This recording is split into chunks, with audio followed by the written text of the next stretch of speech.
we all teach people how to learn, how to be a student. And I'll remind the people when they're leaving, just remember, you've learned how to become a student here. Beautiful. You learn to come in, to put your shoes away, to pay attention, to respond yes sir, no sir, or maintain eye contact, And so remember that when you play basketball.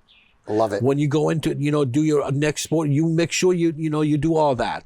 And always remember, you're always welcome here.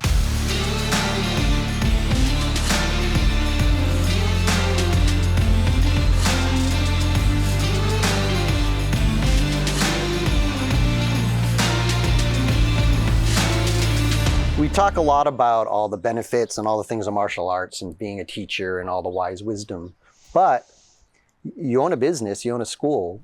Not every student, I would say, becomes a black belt and is there forever, right? I mean, what happens when they come in and been there a few years and maybe they leave or I just thought about this side of it, this other side of being a sensei and a business owner.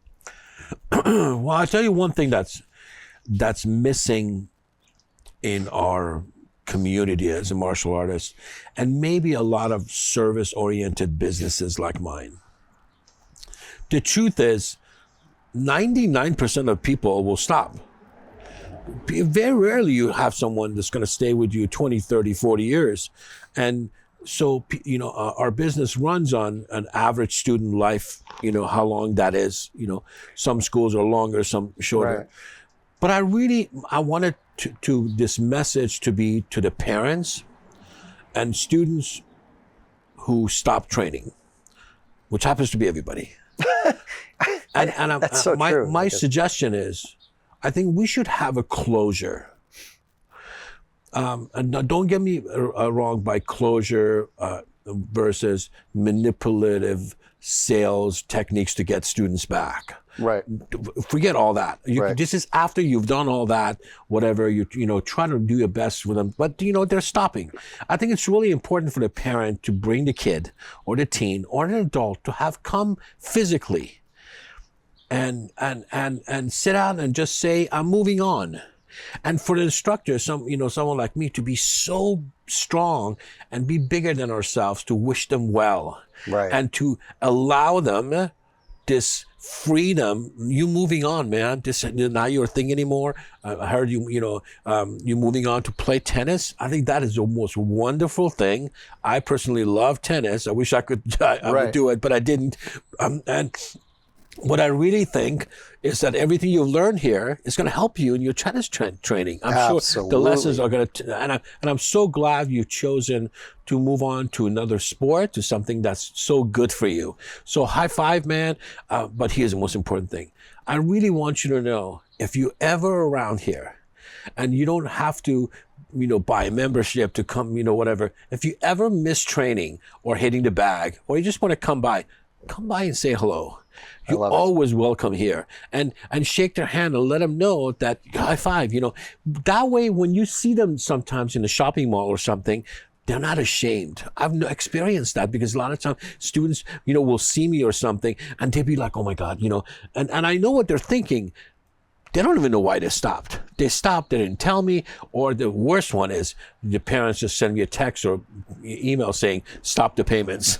That's like the stop the payments. But I mean, we laugh at it, but that's like the 90% of people just don't come anymore or whatever. But again, remember, this is after, if they don't come, you got to get in touch with them and all that stuff. But the truth is, people move on. But what a great thing, I think, what a powerful statement we can make about our industry if we have a closure. And that closure has to be allowed by the parent, by the student, and by the teacher. You know what I mean? To move, this is a sign we're moving on, rather than just kind of leave hanging. This is why I love this Sensei. If there's an agreement that we're moving on, then it actually means in some way, I think, the teaching worked and I'm still here.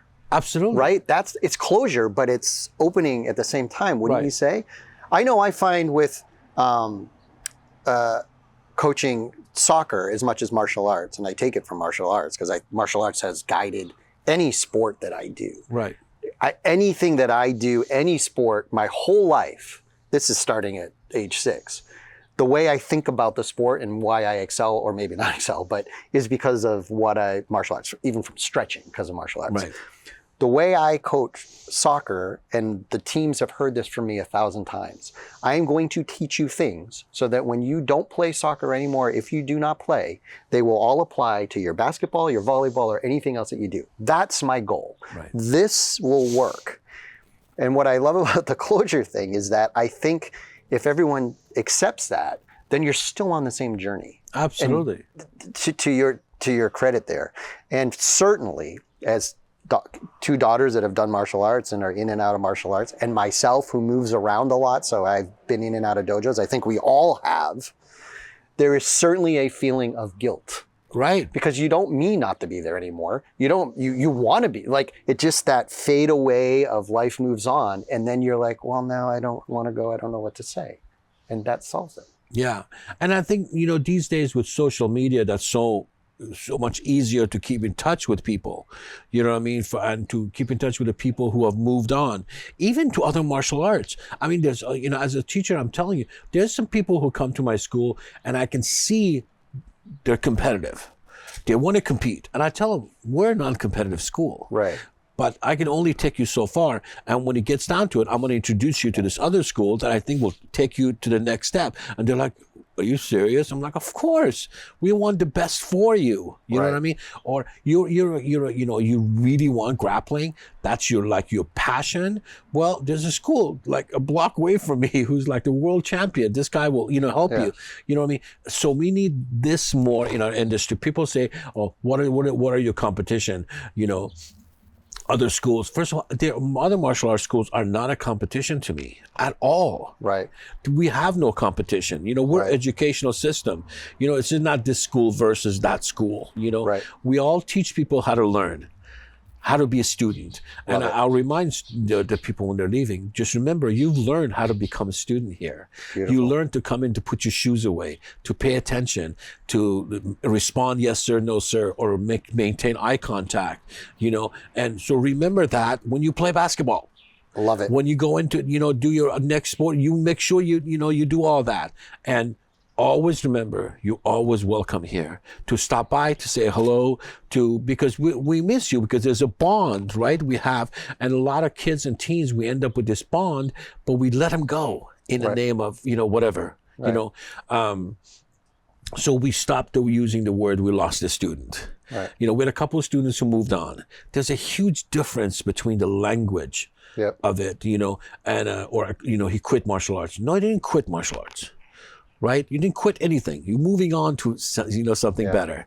You know what I mean? And I think that's something that our industry needs, something that I want to do more. And like I said, it's like an elephant in the room. Nobody wants to talk about it. True. But if we do this, I think it's good for everyone. It's a win all the way around. Versus if we don't, it's a lose. By simple meeting in person, I think, that this whole thing could be a win all the way around.